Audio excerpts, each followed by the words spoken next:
Ethiopia Africa का एक ऐसा देश है, इसके बारे में ये कहा जाता है कि कभी भी यूरोप का गुलाम नहीं रहा। एक ऐसा देश जहां पर जुड़वा बच्चों के होने पर खुशी नहीं बल्कि दुख जताया जाता है। इतना ही नहीं, ये देश कितना अलग है इस बात का अंदाजा हम इस तरह भी लगा सकते हैं कि इस देश में 12 नहीं बल्कि 13 महीने होते हैं और यहाँ का कैलेंडर बाकी देशों की तरह नहीं चलता है। हम बात कर रहे हैं अफ्रीका के एक ऐसे देश इथियोपिया की, जिसके बारे में आज हम आपको कुछ ऐसे फैक्ट्स बताने वाले हैं जिनकी जानकारी अब तक आपको नहीं होगी। बस आपसे रिक्वेस्ट है कि वीडियो के साथ और अंत तक बने रहिएगा। The federal democratic Republic of Ethiopia इस देश का ऑफिशियल नाम है। वहीं इस देश में रहने वाले लोगों की जनसंख्या की बात की जाए तो यहाँ रहने वाले लोगों की जनसंख्या तकरीबन 11 करोड़ के आसपास है और इसलिए दुनिया भर में जनसंख्या के मामले में 12वें नंबर पर आता है। लेकिन हैरानी की बात यह है कि इथियोपिया देश में रहने वाले लोगों में सिर्फ 21% लोग ही ऐसे हैं जो शहरों में रहते हैं। बाकी आबादी आज भी ग्रामीण इलाकों में रहती है, इसलिए गाँव में रहने वाले लोग गधे और ऊँट से बहुत ज्यादा प्यार करते हैं। आपको इथियोपिया में पालतू जानवर के तौर पर गधे और ऊँट आमतौर पर देखने को मिलेंगे, क्योंकि ये दोनों ही जानवर बहुत ज्यादा ताकतवर होते हैं और काफी मेहनती भी होते हैं। इसलिए इथियोपिया में ज्यादातर घरों में गधा या ऊँट जरूर पाला जाता है। आपको जानकर हैरानी होगी कि दुनिया भर में जहां 1 जनवरी को नए साल का जश्न मनाया जाता है, वहीं इथियोपिया देश में 1 जनवरी को नहीं बल्कि 11 सितंबर को नया साल मनाया जाता है, जिसे वो लोग अपनी भाषा में एकुटाश कहकर बुलाते हैं। और इस दिन इथियोपिया के लोगों का जश्न यकीनन देखने लायक होता है। हालांकि इथियोपिया को दुनिया के सबसे पुराने देशों में भी गिना जाता है और इस बात का अंदाजा हम इस तरह से लगा सकते हैं कि बाइबल में भी इथियोपिया देश का कई बार जिक्र किया गया है और इतना ही नहीं बल्कि इतिहास की कई पुरानी किताबों में भी इथियोपिया का जिक्र किया गया है, जिससे बात पता चलती है कि यह देश काफी पुराना है। वहीं इस देश में रहने वाली महिलाओं के बारे में बात की जाए तो इथियोपिया के अंदर महिलाओं की स्थिति अच्छी मानी जाती है। लेकिन अजीब बात यह है कि इथियोपिया देश के अंदर महिलाओं की खूबसूरती को मापने का एक अजीब तरीका है। दरअसल इथियोपिया के लोग ये मानते हैं कि जिस महिला के होंठ थोड़े बाहर निकले होते हैं वो महिला सबसे ज्यादा खूबसूरत होती है और इस वजह से बहुत सी महिलाएं इथियोपिया में सर्जरी कराने पर भी मजबूर हो गई हैं ताकि वो लोगों के बीच में खूबसूरत दिख सके। हालांकि ऐसा कहा जाता है कि इथियोपिया के अंदर कई सालों से अनेक जातियां रह रही हैं, लेकिन इन जातियों में सबसे अजीब बात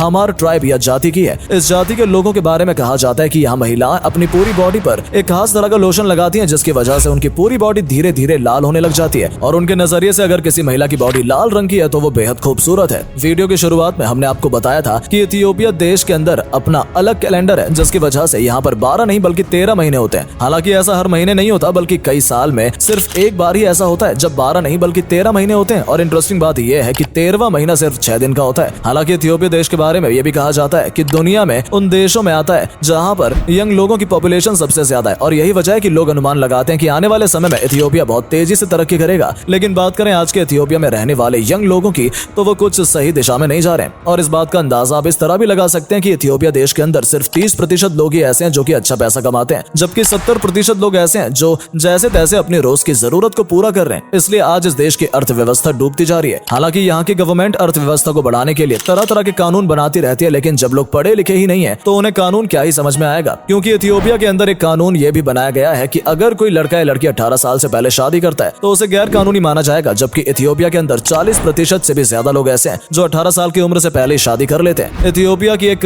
इंटरेस्टिंग बात यह भी है कि जब यहाँ पर किसी बच्चे का जन्म होता है तो फादर का नाम सबसे पहले लिया जाता है, जबकि आमतौर पर आप बाकी देशों में देखेंगे तो वहाँ पर पिता का नाम सरनेम के तौर पर लिया जाता है। लेकिन अगर गलती से किसी के घर में जुड़वा बच्चे हो गए तो नाम तो छोड़िए, उन बच्चों को लोग देखना भी पसंद नहीं करते और ऐसा मानते हैं कि जैसे कोई बहुत बड़ा पाप हो गया। और ऐसा इसलिए क्योंकि इथियोपिया के लोगों का ये मानना है कि जुड़वा बच्चे तभी होते हैं जब शैतान खुश होता है और इससे उसकी ताकत बढ़ती है। वहीं इथियोपिया में रहने वाले लोगों के धर्म की बात की जाए तो यहाँ पर आपको तकरीबन हर धर्म के लोग देखने को मिल जाएंगे, लेकिन यहाँ मुस्लिम धर्म मानने वाले लोगों की संख्या भी अच्छी खासी है। और इस बात का अंदाजा आप इस तरह से लगा सकते हैं कि इथियोपिया के अंदर हरार नाम की एक जगह है जिसे द होली सिटी ऑफ हरार भी कहा जाता है और ऐसा इसलिए है क्योंकि इस जगह पर आपको तकरीबन 100 से भी ज्यादा खूबसूरत मस्जिदें बनी हुई नजर आ जाएंगी और इस जगह पर सिर्फ इथियोपिया के लोग ही नहीं बल्कि पूरे अफ्रीका से टूरिस्ट आते हैं और यहाँ अपना वक्त गुजारते हैं। वहीं इथियोपिया में मौजूद सिमियन माउंटेन भी यहाँ आने वाले टूरिस्ट के लिए आकर्षण का केंद्र बना हुआ है। दरअसल यहाँ मौजूद पहाड़ों के बीचों बीच एक खूबसूरत झील बहती है, दिखने में जो बेहद खूबसूरत नजर आती है और यहाँ जितने भी पहाड़ हैं वो सभी पेड़ों से ढके हुए हैं और अगर आप शाम के वक्त में इस जगह पर जाएंगे तो यहाँ दिखने वाला सनसेट यकीनन बहुत खूबसूरत नजर आएगा। इस जगह भी टूरिस्ट की अक्सर भीड़ लगी रहती है। वहीं अगर आप इथियोपिया की संस्कृति को करीब से जानना चाहते हैं तो इथियोपिया के अंदर मौजूद ओमो वैली एक ऐसी जगह है जहाँ पर इथियोपिया की अलग अलग जनजातियां रहती हैं। इन जनजातियों को देखने के बाद आपको ऐसा महसूस होगा कि लोग बाहरी दुनिया के लोगों से कितना ज्यादा अलग है, क्योंकि इनमें बहुत से कम लोग ही स्मार्टफोन जैसे गैजेट का इस्तेमाल करते हैं और स्मार्टफोन तो छोड़िए, गरीबी की वजह से ये सभी जनजातियां इस तरह रहती हैं मानो जैसे ये इंसान नहीं बल्कि जानवर हो। हालांकि अगर आप इथियोपिया घूमने फिरने के इरादे से जाने वाले हैं तो आपको इथियोपिया में मौजूद एडिस अबाबा नाम की जगह पर जरूर जाना चाहिए, क्योंकि इथियोपिया का ये शहर बेहद खूबसूरत तरीके से बनाया गया है और अर्थव्यवस्था के लिहाज से भी यह शहर इथियोपिया के लिए काफी जरूरी माना जाता है, क्योंकि यहाँ अफ्रीकन यूनियन का हेड ऑफिस भी है और घूमने फिरने की यहाँ आपको कई जगह देखने को मिल जाएंगी, जिनमें यहाँ का नेशनल जू बड़ा फेमस है, जिसके बारे में कहा जाता है कि यहाँ पर अफ्रीका के सबसे खतरनाक शेर रखे गए हैं। और इतना ही नहीं, बल्कि अगर आपकी किस्मत अच्छी रही तो यहाँ आपको व्हाइट टाइगर भी देखने को मिल जाएगा। वहीं अगर आप इस शहर में रहकर इथियोपिया देश के इतिहास के बारे में डिटेल में जानना चाहते हैं तो यहाँ का नेशनल म्यूजियम आपके लिए सबसे बेहतर जगह रहेगी, जहाँ से आपको बहुत कुछ सीखने को मिलेगा। तो दोस्तों, फिलहाल इस वीडियो में सिर्फ इतना ही। अगर आप इथियोपिया जाने के बारे में सोच रहे हैं तो आपको बता दें कि अगर आप एक हफ्ते के लिए इथियोपिया जाना चाहते हैं तो इसके लिए आपको तकरीबन 70 से 80 हजार रुपए खर्च करने होंगे। बाकी इस वीडियो में बताए गए इंटरेस्टिंग फैक्ट के जरिए आप इथियोपिया देश को थोड़ा करीब से जान गए होंगे। तो अगर आपको ये वीडियो पसंद आई या वीडियो के जरिए कुछ भी जानने का मौका मिला तो इसे अपने दोस्तों के साथ शेयर जरूर करें, ताकि उन तक भी ये जानकारी पहुंच सके। और अगर आप हमारी इस वीडियो को फेसबुक पर देख रहे हैं तो हमारे फेसबुक पेज को भी फॉलो जरूर कर लें, ताकि जब भी हम आपके लिए इस तरह की इंटरेस्टिंग वीडियो लेकर आए तो आप तक भी पहुंचे। धन्यवाद।